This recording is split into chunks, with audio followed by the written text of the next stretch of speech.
Hello. I want to be teaching you about the quick selection tool. The quick selection tool is good for many things. For example, it can be used for cutting parts of an image or making selection adjustments. To use it, you're gonna have to go to the left side of the toolbar, then go forward down, and then you find the quick selection. Right click, just in case if you're not on it and it's on a different one. Find it and click the quick selection tool. And then after this, go to the top left.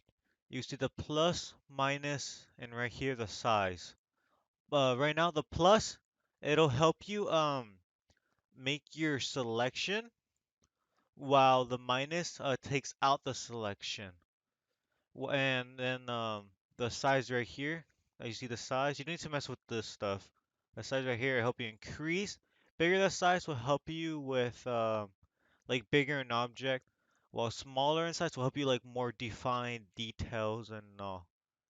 And then okay, so now to the main part. Whenever you're trying to collect an image out or with the quick selection tool, go to it and then to drag over it. Make sure you're using the plus one. Then after this, there you go. There may be some things that go past the part that you may not want. So you can either hold Alt or Option on your keyboard or go to the top left as I showed you to take out the stuff. And then after this, there you go. Now that you have like the area that you want, what you can do is either delete, and there you go.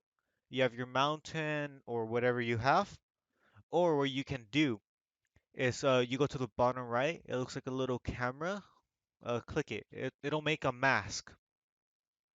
And whenever you make a mask, as you see, this is what it does. It's similar to like deleting something, but the image is still there. It's just like invisible.